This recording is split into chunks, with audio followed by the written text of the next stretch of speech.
Y tengo del otro lado a Patricia. Patricia es la presidenta de Raíz Natal, ¿eh? Raíz Natal es una ONG que ella preside, ¿eh? ¿Qué tal, Patricia? ¿Cómo estás? Héctor Díaz te saluda. ¿Qué tal, Héctor? ¿Cómo estás? Todo bien, muy bien. Bien, gracias a Dios. Contame un poquitito, estamos acá, estoy con el doctor Hernán Invernici, y bueno, queríamos hablar un poquito contigo. Primero, contanos qué es Raíz Natal. Bueno, somos una ONG que tratamos de ayudarnos a encontrar identidad biológica a partir de lo que cada uno de nosotros tiene. Es un espacio colectivo donde nos tratamos de ayudar entre todos. ¿Vos sos una de las personas que busca su identidad? Sí, sí. Contame cómo es tu caso. Bueno, como yo te decía, en Raíz Natal hay muchas personas que, bueno, algunos fueron adoptados legalmente, otros fuimos, como decimos nosotros, inscriptos como hijos propios de nuestros papás de crianza. Ese es mi caso. Yo tengo ahora 56 años y fui inscripta como hija propia de mis papás de crianza, que nunca me lo dijeron y se murieron sin decírmelo. Pero bueno, uno lo intuye de cualquier manera desde que es chico empieza a intuirlo. En mi caso lo confirmé cuando tenía 41 años, después que fallecieron mis padres y alguien me lo confirmó. Entonces me dio la paz de saber que no toda la vida había estado pensando en algo que no era real, ¿no? ¿Vos ya de chica lo sentías? Sí, uno lo presiente de alguna manera. En mi caso tuve una muy buena infancia, mis padres fueron divinos, pero uno se da cuenta por la diferencia de edad que en general hay, y más en aquella época cuando yo cuando llegué mis padres tenían 48 años. Así que bueno, para aquella época parecía como más grande la gente. Claro. Así que cuando uno iba al colegio te decían y en esa época las mamás eran mucho más jóvenes. Claro. Entonces te decían, viniste con tu abuela. Claro. Y uno, porque además lo pregunta, aunque te lo nieguen, y uno no se ve reflejado en nadie, uno es diferente y empieza a preguntar, y bueno, y siempre tenemos esas preguntas que no se pueden solucionar, ¿no? En mi caso, yo lo que descubrí fue que mi mamá era una menor de edad de Mar del Plata, de 16 años, que la mandaron acá a Buenos Aires para que en su pueblo no se supiera su vergüenza, digamos. Sé que nací en el Hospital Durán de Buenos Aires, y la tía de mi mamá, la casa donde lo habían mandado, fue la que me entregó a mis tíos en el Parque Centenario. Mirá cómo fuiste encontrando tu historia, ¿eh? Claro, lo malo es que uno no encuentra por ahí nombres, pero así va armando, que es lo que decimos nosotros. Uno tiene que empezar a preguntar entre toda la gente que uno conoce, familiares, amigos, vecinos de la época, ir reconstruyendo, porque cada uno te cuenta un pedacito o una parte que supo. Entonces uno tiene que empezar como a juntar todo eso para poder sacar los datos que son los verdaderos, ¿no? ¿Y cómo decidiste formar esta ONG? Y mira, a mí me pasó como a muchos de nosotros que anduvimos por todos lados buscando algún lugar.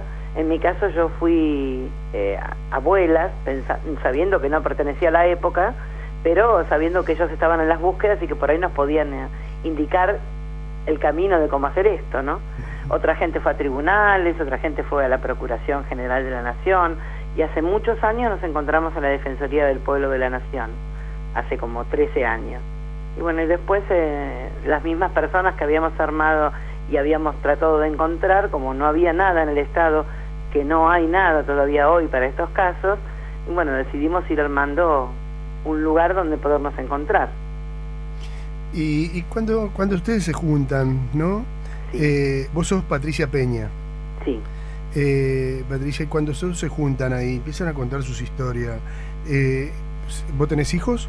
Sí, tengo 2 hijos. ¿Y ustedes se lo cuentan a sus hijos sus historias? Sí, yo en mi caso apenas confirmé lo que yo sospechaba, yo se lo conté a mis hijos y ellos fueron yo tengo mi mamá murió en el 91, mi papá en el 98, y 8 meses después fallece mi esposo. Así que bueno, primero elaboré, los duelos, como uno dice, y bueno, después empecé en esta búsqueda, y mis hijos fueron los primeros en enterarse y en ayudar, ¿no?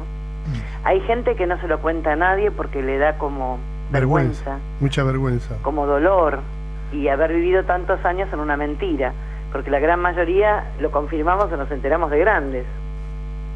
Patricia, estoy con Hernán, un abogado, amigo mío, sí. Así que te quiere saludar y hablar y hacerte una pregunta. ¿Qué tal? Buenas tardes, Patricia. ¿Qué tal? ¿Cómo estás? Bien, yo tuve un caso de un amigo que nació en cautiverio. La madre biológica sigue estando al lado de él, formó pareja Y desde chico, bueno, sabía toda la historia de que el padre había fallecido como desaparecido. Sí. Y bueno, hicimos el juicio para el tema de la identidad y bueno, que pueda tener el apellido biológico. Sí. Y él me expresaba, hasta el día de hoy me sigue agradeciendo como algo sagrado, que no solo él pueda tener el apellido biológico, sino también el hijo de él, que pueda haber transmitido el apellido biológico. Claro. Me gustaría si vos nos podés, a toda la gente que está escuchando, transmitir por qué tan importante la identidad y por qué tan importante saber los orígenes de cada uno, ¿no? Porque uno que lo recibe naturalmente parecería que es algo natural y nunca se lo cuestiona. Claro, el tema es ese, que aquel que tiene muy clara su historia no se lo cuestiona porque tiene todo muy claro y además porque sabe de dónde viene, cuál es su historia, y no se imagina el hueco o el agujero vacío que tenemos nosotros al no conocer nuestra verdadera identidad, que no tiene que ver con los vínculos, porque uno puede tener muy buenos vínculos con los papás de crianza, a pesar de, bueno, de por ahí estar enojado por la forma en que se hace, por no haberlo hecho en forma legal, como sería una adopción, pero uno necesita saber de dónde viene y necesitamos muy bien saber qué le dejamos a nuestros hijos también, genéticamente hablando, ¿no? Uh-huh. Y en esto de saber y de conocer las raíces de uno, es decir, justamente la ONG aduce a ese nombre. Sí. Uno cuando ¿por qué la importancia de poder, o por lo menos de mi punto de vista, ¿no?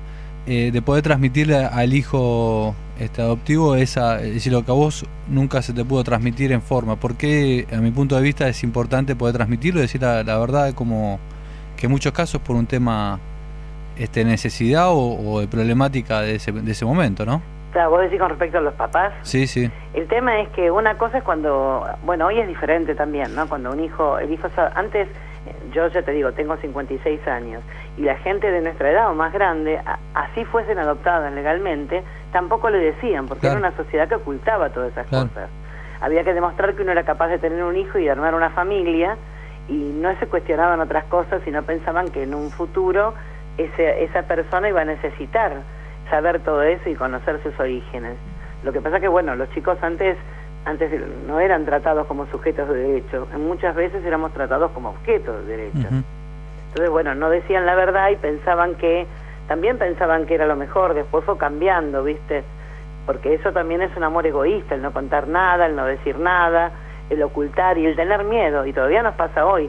Estos pactos de silencio siguen existiendo, la memoria selectiva, no querer contar nada, y ya somos personas grandes, entonces, bueno, por lo menos nos merecemos esa verdad, ¿no? Creo que hay un prejuicio también del adoptante del miedo, es decir, sí, cuento la verdad y a que los hijos se vayan, ese exactamente, miedo. Y a veces es al revés, creo que si en una adopción legal difundirlo o transmitírselo al hijo, creo que es algo hasta positivo. Claro, seguro, porque adoptar un hijo es un acto de amor, por supuesto que sí.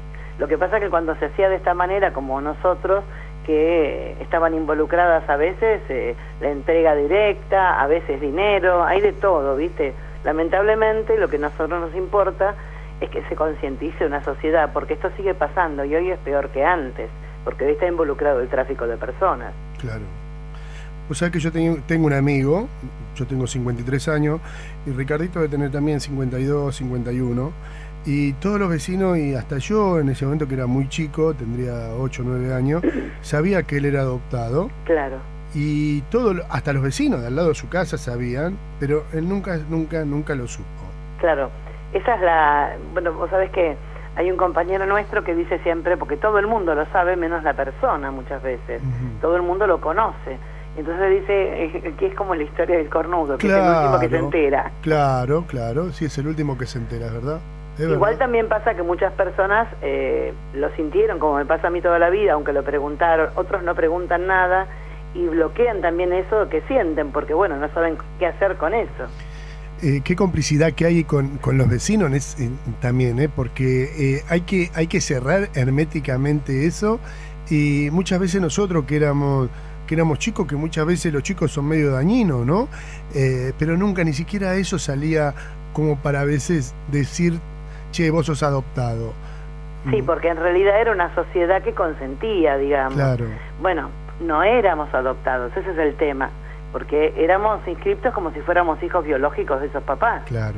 Entonces lo que pasaba era eso, vos si sos una persona adoptada, hay un expediente, un archivo, una partida de nacimiento biológica, tenés por dónde buscar y cómo acceder. Nosotros no tenemos nada, es un tema entre privados y es complicado, y el Estado nunca se ocupó ni preocupó de esto, digamos. Y acá te voy a preguntar algo muy íntimo, Patricia. Sí. En tu intimidad, en tu soledad, ¿tenés alguna cuenta pendiente para con vos? ¿Le facturás a tus viejos? ¿Tenés algún, viste, ese, ¿por qué mis papás me habrán hecho esto? Un resentimiento, decís vos. No, mira, en mi caso viene mucha gente que está enojada con una parte o con otra de la historia, ¿no? Nosotros fuimos menores que no decidimos, fueron adultos los que decidieron por nosotros. Y en mi caso yo, la verdad que agradezco a mi madre biológica porque pudo haberme abortado y no estaría viva. Y también a mis padres porque me dieron todo lo que pudieron en su vida y bueno, sé que se equivocaron al no contar una verdad, pero la diferencia de edad, la diferencia de épocas, la diferencia de sociedad también. O sea, a mí me dio el saber que todo lo que yo sentí era cierto, a mí me dio paz y yo estoy en paz con los dos, con las dos partes. Qué bueno eso, ¿eh? Es muy lindo a veces no juzgar al padre porque... Qué bueno que es eso. La verdad que sí, porque además uno no puede ponerse en ese lugar. Exactamente. Y además, bueno, ya te digo, las épocas son muy diferentes. Hoy una chica puede ir a un colegio secundario embarazada y no haber ningún problema. En aquel momento a la chica la escondían, la sacaban y bueno, y la parte, en cuanto a la situación económica de gente humilde que no puede criar pasó antes y sigue pasando y bueno, uno nunca sabe. La diferencia es que esos papás que de cualquier modo querían tener un hijo, por ejemplo los míos habían perdido muchos embarazos y habían nacido para ser padres porque apadrinaban a distintos hijos de distintos parientes. Y vos decís, bueno, hay mucha gente que no sabía cómo hacer y lamentablemente como adoptar siempre fue difícil, bueno, había gente que lucraba con eso y que encontraba los mejores caminos para tentar a estas personas a hacer lo que no se debía, ¿no? Patricia, el programa y la radio por sobre el programa es muy escuchada, es muy escuchada. Si hay personas que realmente en este momento, vos recibís 5 o 6 llamadas por día. Sí, como promedio. Desde hace 12 años te están llamando permanentemente. Y si hay personas que en este momento están escuchando y con esta charla se les rompió esa inquietud que tenían y se animan, sí. ¿Qué pueden hacer? ¿Qué consejo les darías? ¿Tenés algún teléfono donde ellos se pueden dirigir? Contale, a ver. Mira, el teléfono es el 4659-8512, que es el teléfono de mi casa, porque nosotros no tenemos un espacio propio, así que usamos nuestro teléfono. Y la página web, que por suerte hoy con internet es mucho más fácil, que es www.raíznatal.com.ar. Ahí se pueden dirigir. Ahí pueden ver las historias, está el mail para contactarse, los lugares de reunión. Sí, yo te conocí, yo te encontré por ahí, ¿eh? ¿Por la página web? Sí. Claro. Sí. Patricia, la verdad sí, y me gustaría seguir charlando, yo te voy a llamar periódicamente para seguir conversando del tema. Bueno, sería buenísimo. Yo te voy a ayudar y te voy a difundir y cuando tengas alguna inquietud, seguramente ahí te quedó registrado mi teléfono, mi celular, Héctor Díaz soy yo.